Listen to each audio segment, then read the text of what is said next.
What are the chances this UVA basketball season gets turned around? Chris Graham here, Augusta Free Press. So now we're 5 days into a 9-day Christmas break for UVA basketball, which means at this writing, the kids are they might be making their way back to grounds, today or tomorrow from their Christmas break, and good for them. They get a break from, months of classes and practices. Really the basketball season starts with training back in the spring, and they get some breaks in between, but from October on, it's classes, it's practices, it's travel, it's games. So a couple of days off, good for the kids. And after they get back, it's the grind of the ACC. The months of, actually, it starts next Tuesday, December 31st for Virginia, but then the months of January, February, into March, it's classes, it's practices, it's travel, it's games. Rinse and repeat. Now, I wish I could deliver a post-Christmas gift for Virginia fans in the form of a rosy projection that it's going to get better from here. Here being 7-5 overall, 0-1 in the ACC, 0-4 in games against top 25 teams. Three of those four losses by 18 or more. Hey, we beat Villanova. That's all I can give you. Here's what the metrics say, and it's not looking good going forward. These are just metrics, but this is what the algorithms say. Ken Palm projects a 15-16 regular season finish for Virginia, 8-12 in the ACC. Bart Torvik and Warren Nolan go 16-15, 9-11. So pretty much the same thing. Just one game being different. Obviously, nowhere near the preseason expectations. The ACC media pegged Virginia to finish fifth in the conference. That would suggest NCAA tournament bid. Last year's fifth place team, Clemson, for example, was 21-11 in the regular season. Ended up making it to the Elite Eight for those keeping score at home. Remember that? So that worked out pretty well.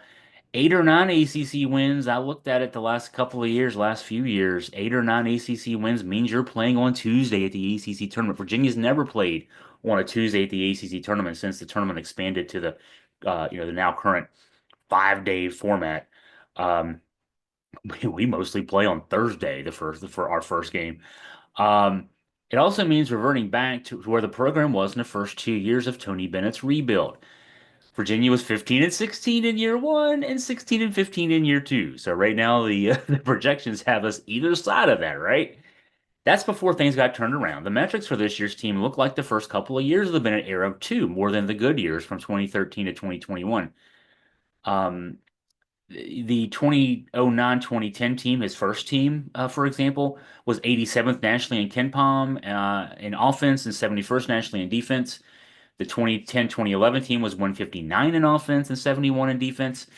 Um, this year's team is 210 in offense and 39 on defense.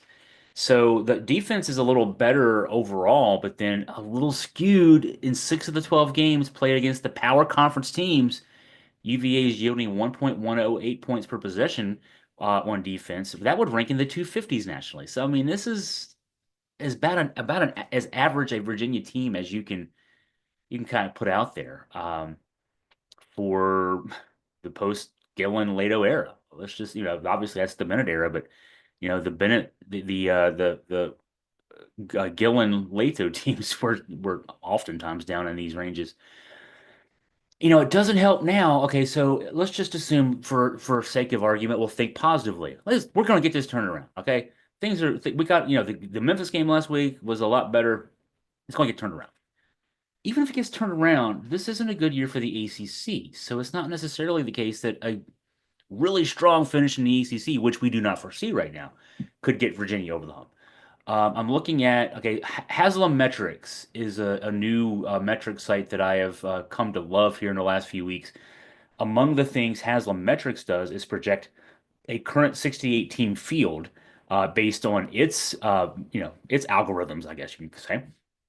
And the Haslam Metrics current 68 team field has just four ACC teams in. Duke is a 1 seed, Pitt is a 6 seed, Clemson a 9, and Carolina an 11, and Carolina at 11 being just outside of the last four in. So that means just outside of the first four, which Virginia played in last year. Um, so for reference on this, I'll give Carolina being the 11 projected 11 seed.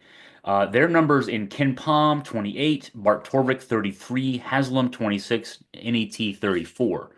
And that earns you an 11 seed, that profile. So 28, 33, 26, 34. Virginia is Ken Palm 100, Bart Torvik 96, Haslam 108, and NET 102. Way off any concept of bubble at this stage, right? So the problem here for UVA basketball is the relative depth in the ACC this year, as I mentioned. I mean, if just four of the 18, it's not a nine-team conference anymore. We're talking four out of 18 are projected to get bids. Back when the ACC was a nine-team conference, four would have been a low number of bids. Four out of 18 are projected right now to get bids. What that means is you don't have a lot of opportunities to play games that you can get wins in, and then that would improve your standing by a good margin. 19 games are left on the schedule, including next Tuesday's game with NC State, the first game of the meaty part of the ACC schedule. Eight of those 19 are potential quad ones. And I'll go down the list there. At Stanford on January 11th, SMU at home on January 15th, at Louisville on January 18th. Then a couple weeks break at Pitt February 3rd, Duke at home February 17th, at UNC February 22nd, at Wake February 26th, Clemson at home on March 1st. Now, here's the caveats. Stanford is currently 83 in the net. You have to be 75 or better for a road game to be a quad one. Now, it's not when you play them. I mean, when you play them is when we start changing the stats on our current sheets, but it's at the end of the regular season. So Stanford currently 83, yeah, they could go up or down, but they're 83 in the net right now. SMU is 30 in the net. They need to hold there. Quad ones at home need to be 1 through 30. I think Stanford's more likely to be 75, and I don't think they're very likely to be 75 by the end of the season. I don't think SMU is going to be 30 at the end of the season. No offense to SMU, played great in that game, beating Virginia earlier this month. Wake Forest is 105. Again, 75th or better rule for road games applies here. Wake is not looking like they're going to be a top 75. Clemson's 39, and the 1 for 30 rule for home games applies. Clemson could play their way into 30, so that would leave five more quad one games. Um, Eight is the ceiling, four is the floor. Last year's group for Virginia, by the way, got in with a 2-7 record. Got an NCAA bid with a 2-7 record in quad ones. So that can happen. So again, going back to the sake of argument thing, let's project out that this year's group gets things going and does what last year's group did and finishes 13-7 in the ACC.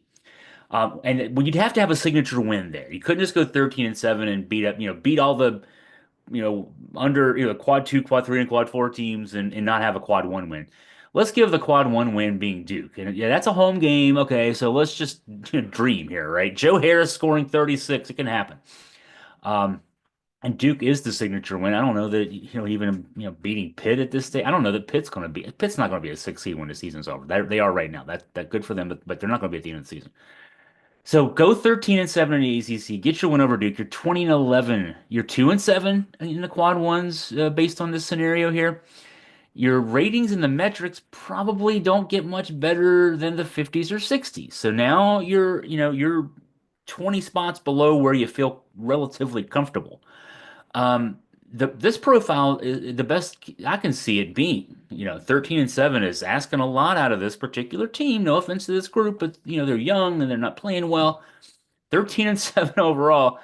It feels kind of like that 2012-2013 team. Remember that team had Anthony Gill as a transfer, couldn't play back then. Transfers couldn't play back then. Malcolm Brogdon was um, redshirting because of the medical injury. Maybe could have played later in the season. We liked him a lot better in 2015, 2016 when he took us to the Elite Eight, almost took us to the Final Four. So that worked out okay. Joe Harris was having to do an awful lot of heavy lifting. Quote for that team. That team was 21-10, had a February home win over Duke, and still got an NIT bid. This to me is a rosy scenario. I just 13 wins feels like I'm reaching here. To suggest that this team could win 14 or 15 in the ACC, I mean, yeah, 14 or 15 is one or two more wins. There's maybe one more quad one win there, get you closer to the bubble. I don't know. I don't know. To me, the best case here is Joe Harris, who's retired now, driving over to Ron Sanchez's house on Christmas Eve. It'd have to come after the game. We're playing on Tuesday at noon. Hope that doesn't mean we lose that game because Joe Harris wouldn't drive over after a win, I don't think. But it did seem to work that first time with Tony a few years ago. So anyway, For Augusta Free Press, I'm Chris Graham.